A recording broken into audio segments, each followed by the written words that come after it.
This is Candid Conversations with Dr. Mayfield, a podcast that resources families and friends with tools to have important conversations about mental and emotional health. This show is sponsored by Mayfield Counseling Centers, helping you find clarity, hope, and purpose. Here's your host, Trever Shirin. Thank you for joining us on Candid Conversations. You may notice a couple different things about this episode. We are currently at Prarie Springs Farm with Nancy, who does the equine approach, which Mayfield Counseling Centers has partnered with. We are in their barn, and we've got a horse whose name is... Red behind us. We have two horses. Oh, yeah, we do. We've got a little... We have another horse named Silver, who's kind of hiding right now. And for Rita and I, who are not cat people, we've got a cat that has decided to... Pete. This is what cats do. They choose somebody that doesn't like them and try to win them over. Right, yeah.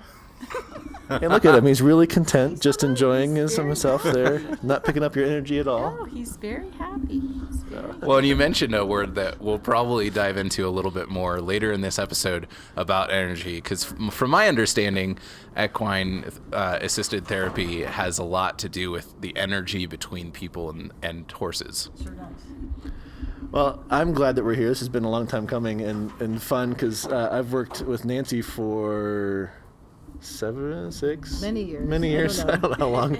We actually started at Aspen Point doing an equine group at a different place, and went really well, and then it didn't, and I won't say anything more than that, but here we are, and it's exciting. So I think, Nancy, just give and I want to have Rita speak to this as well, but give us just an overview of what type of equine therapy you do, because I know there's a lot that is out there, and if people are a little bit up on things, they know that there's a difference between equine assisted and equine facilitated, and who does what, and learning and therapy and that kind of stuff. Can you give us just a brief overview? Yeah. I find that most people are going to use the word equine therapy, and being kind of a grammar police nerd, I want to point out that that's really not accurate, because equine therapy means therapy for an equine.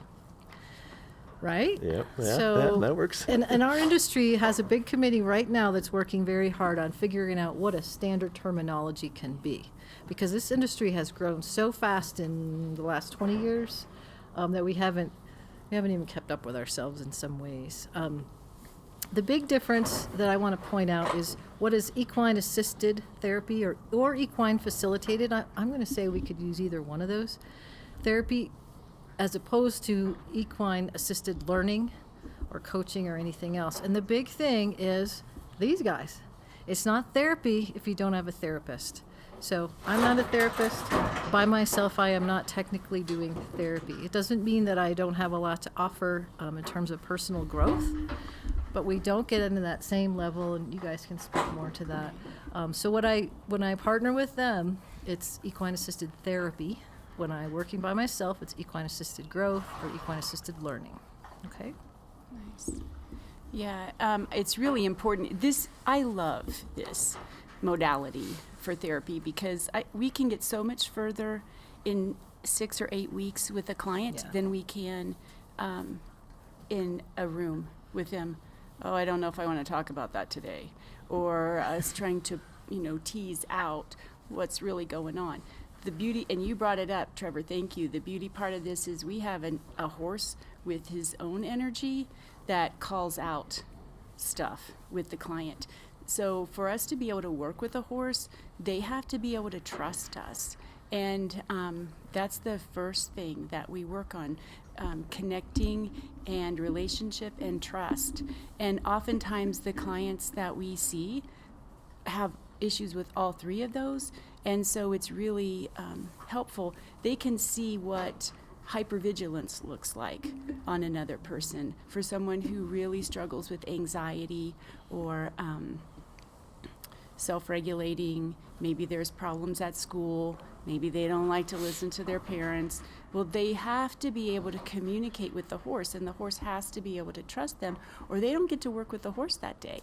And so in a very short amount of time, they will learn, because who doesn't want to work with the horse? Yeah. So far, we haven't met maybe one that wasn't too thrilled. Right. I want to start from a foundational thought that we've talked about before, and maybe Nancy, you can talk to this. of why horses are useful for therapy, and it has to do with them being prey animals, right? Absolutely, that's the deal. Right there. They are a prey species, and that makes them very different from dogs. And I've had people come in and say, oh, he's just like a big dog, and we're quick to point out that he's really not. I have a lab at home, a Labrador, like many of us do, who would like to be glued to my side all the time. That is not the case for these guys, okay? To be touched is to be vulnerable. When you're a prey, you don't necessarily want to open yourself up to that without feeling super safe. And so they're going to wait and test the waters and read our energy before they allow us in. They're always looking around their environment. Rita mentioned hypervigilance. It's pretty much what they do. They are a herd animal. It's always safer to be in a herd. The lion might get one of us, but he's not going to get all of us. So we're all going to be looking out. And so they cue off each other, and they cue off us. And one of the biggest cues that is not emphasized enough is breath. Breath. We have to be able to show that we're relaxed, that we're not breathing up tight in our chest because we're worried about something, because they're going to pick that up, and you'll see it reflected. And then as we, and maybe you could tell the story, and as we get into taking some breaths, doing some grounding, Rita has some different awareness exercises, and some of them are super simple. You can see the horse relax. His head starts to come down. His jaw starts to loosen. He might smack his lips or take that big breath or that big blow. And that's that feedback that you were talking about, that they will sooner listen to from the animal than from us. Yeah. Well, and I find it's interesting. The client doesn't have a choice not to be transparent. Right? That's a good point. If they want to work with the horse, they have to be transparent. And I know when we did stuff with Aspen Point, there are times where we had to pull kids away. I remember getting kicked once because this kid had disassociated while leading the horse, and it was one of the horses that we had that wouldn't normally, because I saw the horse getting ready to kick, and I stepped in front of the kid and got, not hard, but the back leg got me in the thigh, and because this kid was not being genuine to himself and was actually trying to escape the emotions or whatever was going on in that moment. And so I love it because you have to be authentically you in the moment. And if you're scared, say it, right? Yeah. And they would sooner accept that. Oh my gosh, you're really big and I'm feeling really nervous. Okay, let's take a few steps back and just relax with that instead of pretend that everything is okay, because then you're going to get a behavior like that, which isn't a horse's first choice. They're a flight animal. First choice, run first, ask questions later. They're exquisitely built for that. So and then they'll turn around and go, what happened? Yeah. So the story, real quick, just to kind of bring that into, I share this a lot, and I know Rita's got stories, and I would love to hear more stories today too from you all, just the impact of this. But this one kid that we had at Aspen Point was just a ball of energy, and I always joke that it was bottled that energy, and I'd love to take it with me because I need it. But that kind of energy that's not regulated or at least talked about, a horse is not going to want to have anything to do with it. And I don't remember, it's going to bug me until I remember the horse's name that we had, but it was, just, maybe it started with an S. I don't know. Anyways, but it was more of like the Eeyore type horse, right? That, when we were leading the horse back to the pen, it was almost like dragging him. Very stoic. Very stoic, very slow. And we thought, okay, this kid might be the one that we could put him with, and the horse wouldn't have anything to do with him, And so I could see the kid getting frustrated, and so teaching the breathing piece, right, breathing from your diaphragm and your gut versus your chest, and I taught him to do 3 or I think it was like 5 or 6 mindful breaths before he would get anywhere near. So the horse maybe was 5 or 6 feet away, and then we'd take a couple steps forward and then do more mindful breaths. And I could see the horse starting to calm down a little bit, and so I had asked him to close his eyes, the kid, close his eyes and put his hands out and take a couple more deep breaths, trusting that the horse would follow suit. And I kid you not, like it was like the 10th breath, the horse took a deep breath too and leaned into this kid's hands, and the kid opened his eyes up. It was like, holy crap, what's going on here? But he connected to such a point that I remember watching him come back. We had a group, and so watching him come back every week, and he'd stand at the gate or the barn door and take 10 deep breaths, and then come to the stall and take 10 deep breaths, and just really regulate himself. And the effects, though, this is what I want to talk about too, if you have more stories, but the effects of this on this kid was self-regulation. And it's not stuff that we tools, or we gave him tools, but it wasn't these things that we told him he had to do and then check off the box, like we do sometimes in the office. And so it was getting a better grade, and he was being obedient at home and all that kind of stuff, and just to see the effects of that. Yeah, I think that's one of the biggest benefits of this work, is that we don't have to teach them and tell them, if you practice this will work. They see it work. They feel that it works when they're out here in the moment and experiencing it with the horse. The horse, there's no better teacher than a horse. It's truly amazing work. Sometimes it's really hard to put into words just how wonderful it is. You mentioned picking horses. We like to let the horse and the person pick, so we give options, and almost always they will pick the horse that has the same type of maybe issues. And here's where I'm going with this. We have one horse here in particular that cribs. That's a very self-harming thing. Cribbing is when they put their top teeth on a rail or a fence and pull back with their neck, and what that does is let a big rush of air go in. It kind of is a little bit of a high for them, and it's so damaging because it lets all that air go into their stomach, and that causes them to colic in some instances when it's extreme. So when we have young gals or young boys, doesn't matter, who are self-harming, it's amazing how they gravitate towards that horse. And then when we can have discussions about his self-harming behavior, they are more concerned about him hurting himself, but then that also opens up beautiful opportunity for us to say, if you care so much for him, how about you care for you, right? And how about we talk about those self-harming behaviors and maybe figure out a different way, like taking 10 deep breaths before you do something. Yeah. So. Yeah. Well, and for those of you that are listening to the podcast, I'd encourage you to go to our YouTube channel, because we'll have some video later on just the ranch and looking at the horses and more kind of tutorial on that. But it's for those of you that are listening and are trying to picture this and don't maybe have any experience with horses, or have not done this, I really encourage you to find a way to kind of experience it, or at least visualize it, whether it be on a video or coming out to this ranch if you're in Colorado Springs, and calling Rita to set up a time to maybe do a tour or something like that, just to be able to experience it, because to be here is to really know it. And we can share all the stories, which is great, but unless you've been around a horse, you don't fully understand it. I think there's a lot to be said for just being out in nature and being with a horse, just being outside. As a population, as a society, we have stepped so far away from our original agronomy roots so quickly in just short numbers of generations that it's very easy to forget that you can just feel peaceful, right? So. Well, and anyone who's listened to the show for any amount of time knows that I'm a huge fantasy nerd.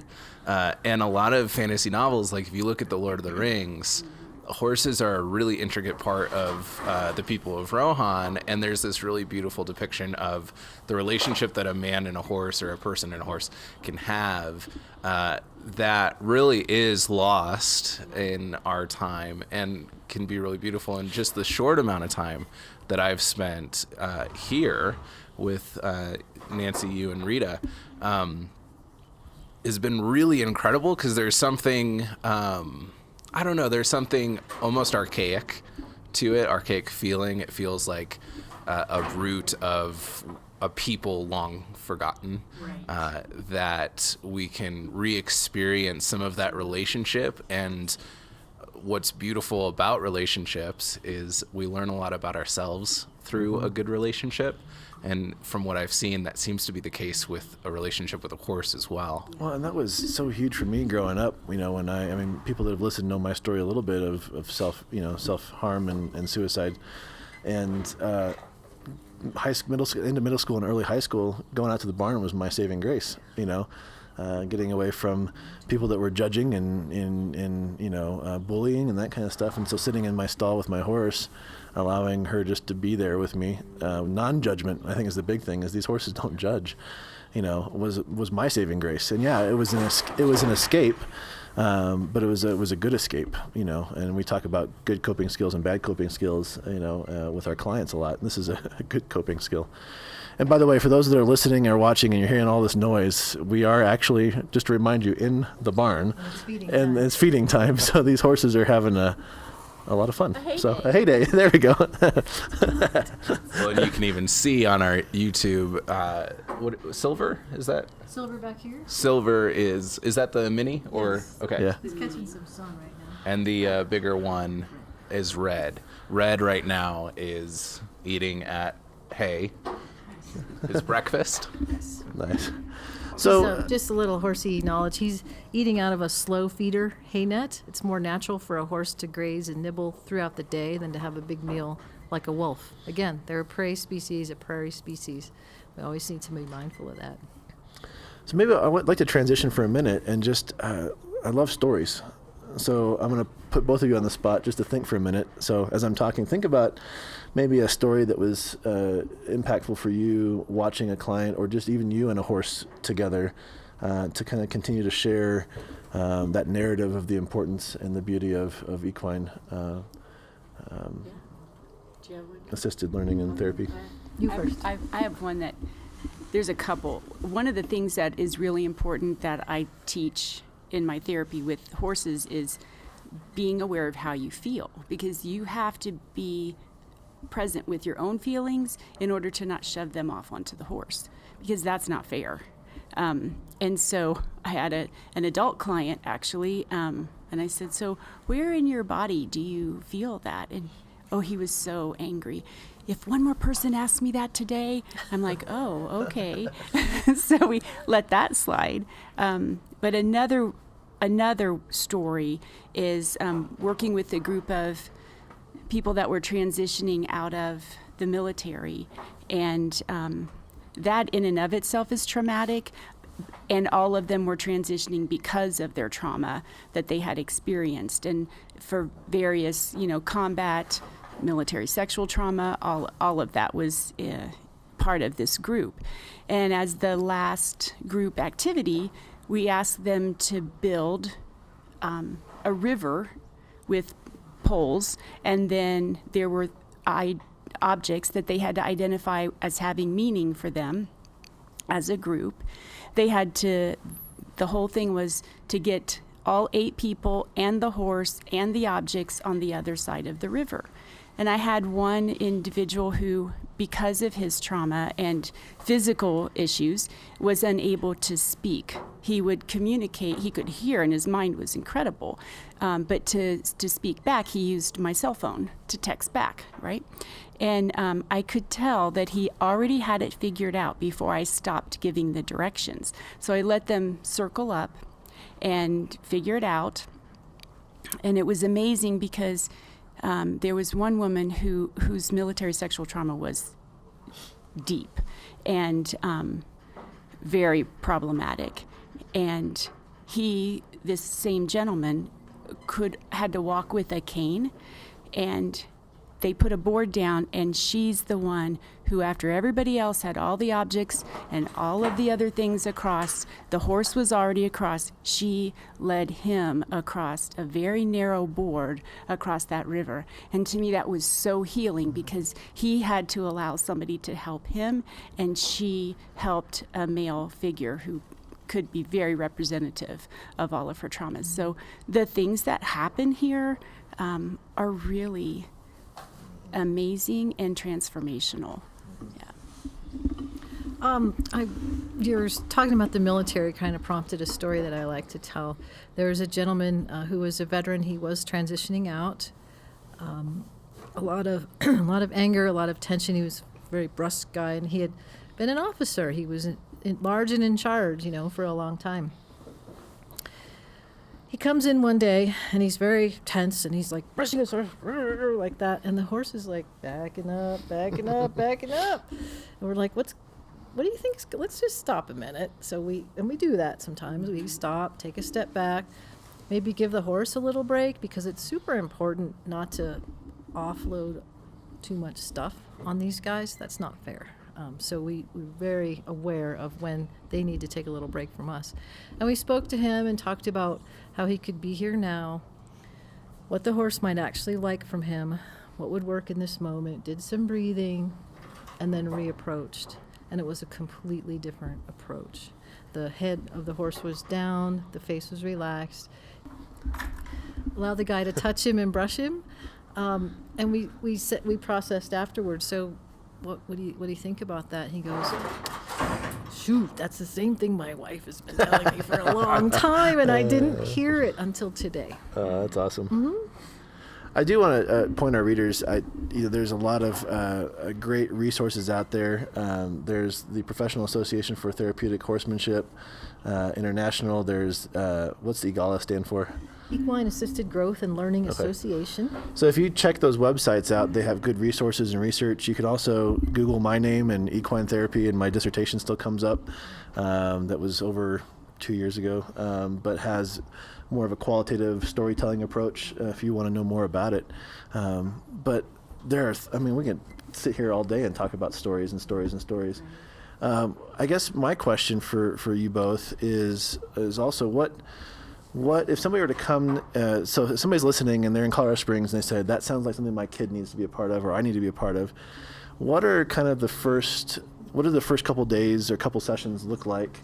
Because I think it could be, that sounds all well and good. I've never been around a horse and that scares me more than actually coming. So what would the first couple sessions look like, if they're thinking about coming? Well, one of the things I did want to bring up, and this is a great time to do it, is, we did talk about horses making faces or threatening to kick or doing things that I just want to say that's really not the norm, okay? This is super safe. We are members of the Professional Association of Therapeutic Horsemanship. Safety is always number one. Mm-hmm. Going slow is also number one. Yep. We generally do not ever ride the horses, so you don't need to feel like you have to risk physically to do this. We start very slow with introductions. A lot of times we don't even really lead a horse on the first day. It's just more about approaching and retreating, knowing when to come in and when to step out, and reading the energy to build those connection skills. I think one of the good things, too, is on the first day, they learn to read nonverbal cues on another sentient being. And I think often that's becoming harder and harder for young people to do if their nose is in a computer or a video game or things like that. That's lost. And so they can see what that looks like, and they can recognize, he's raising his head and he's looking at me and he's perking his ears, so that must mean I need to pay attention to what's going on. And that's super important, because then they can also recognize that in their peers and maybe their parents too, when it's chore time or dinner time. So we really slow life down and kind of start with some very basic things. And relationship is another important thing. So what I'm hearing real quick is that basically the way you have some ideas and some frameworks of how the progression is, but really it's up to the client in the sense of what their needs are and how fast you're going to go, and not every group is going to look the same. And we come in with a plan in our back pocket, and a lot of times it just stays there. It's very, very organic. You do need to think on your feet. The words connection and relationship are huge. Yeah. Like you said, the connection, we have all this virtual connection. We can all be in touch with anyone all over the world at any time, but what's that really doing for us, right? And it's virtual, it's not real, like you pointed out. These guys, you have to be truly authentic, which can be scary. You talked about bullying. Sometimes it's not safe to be who you are, or it doesn't feel like it is, but that's exactly who they ask you to be, is who you are. And if you are incongruent, if your outside and your inside aren't matching up, they're going to see right through to that inside and go, whoa, Jack, you need to think about something before you come over into my space, because I don't feel safe with you. You're not a good leader for me. You're not a good herd member, excuse me, for me. And they don't judge. They don't care who we are, as long as we're not trying to pretend we're something different than who we are. And I think that's a really important thing for a lot of people, right? And so it can be, they just learn to be present in the moment, which is so very important. Another good thing that the horses teach us is, safety is a big deal, and their best mechanism is to turn and run, but they immediately spin around, look at what it is, and then go, oh, okay, big deal, nothing. And then it's over. They don't carry it in a backpack for the next 25 years. They discharge. They let it go. Their stress. They do a big blow. You've heard a couple of them back here. They might lay down and roll, kick their legs. They might shake. They discharge that adrenaline, icky energy, and then come back down to stasis. Because if you think about it in the wild, if they stay in that agitated state and their cortisol is buzzing around, it's going to wear them down. And when the real predator really comes, they're not going to have the wherewithal to get away. Right. I'm hearing two things that I'd love to hear your feedback on. It almost seems as if equine assisted therapy exaggerates certain parts of our life in a way that is a degree separated from real life, and so we're experiencing a horse's reaction to us the way we would experience a person's reaction to us, but in an exaggerated way, and it's not a person. And so there's a degree of safety to that. And also, I'm hearing that the horses kind of reflect us, and in our care for the horses, as Rita, you talked about, we don't want the horse to be in this fight, flight, freeze mentality for a long time and wear itself down. And then when we reflect on ourselves, we've been doing that for the past 13 years. Right. Well, the whole idea of mirror neurons, I think, is really important too, and the fact that if it's interesting, you'll experience it, but the idea of if you're taking a deep breath and the horse is coming down, they're going to take a deep breath too because they're mirroring. It's we don't get that very often with humans. Right, if I take a deep breath right now, Trevor, you're not going to probably follow suit. You might, unless it's a yawn. Right? Right. But the horse, if we're really intentional, the horse is going to mirror back to us, and that's some really immediate, amazing feedback. But I like the kind of the one place removed is we're experiencing ourselves in light of something that's bigger than us, and how do we apply that to our family life and our friend life and our socio-economic. Wherever we are, I don't know, I just made that word up. Wherever we are in life, it's a good representation of that. I think the safety of being vulnerable with a horse, I think you're right on the money, because some people have not been able to be vulnerable. So if you can practice that with a horse, then it becomes much easier to be authentic and vulnerable with the other people in your lives. And then relationships can really blossom out of that.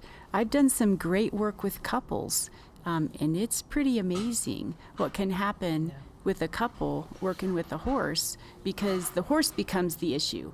The other issues aren't the issue. The horse is. And then I can use my little motor neurons and figure out how to connect all of those things together and say, oh, I wonder how that might be impacting anything. Yeah. So I'd love to hear a little bit more about what equine assisted therapy looks like, because I think we've talked a lot about the purpose and the meaning behind it and what it can accomplish. But I know that even though I've been in the pen with some horses and done a few activities, I'm still a little bit fuzzy on what actually happens during equine assisted therapy. Yeah. I've often said that in some ways, if you're just standing back watching a session, it's a little bit like watching paint dry. Because not a lot happens, like it's not an action-packed video game like we're all used to. It's so much about being and not doing. It's about relationship and not task. But as far as what we're actually doing, some of it is that approach and retreat. It's that simple. Some of it is just that energy, like Mark was saying, where you even just put your hand near a horse and watch how that affects the horse and then pull it back. We do a lot of grooming. I teach some simple body work things that help horses feel better. And we do leading. We do leading over obstacles, so simple things like just logs that we step over or cones that we weave around. That just ups your connection and your focus with the horse, and sometimes people need a little bit of a purpose. Rita likes to talk about that we need horses and people need a little bit of a purpose. And then we go a step further and assign a meaning to those obstacles. So the cones become math, science, and English that you have to get around, or something in your relationship or whatever. And you stop and you internally process that thing. Like every time I open up my math book, my stomach gets tight or whatever. You stop and process that. Take a look at your horse and see if he's doing anything different.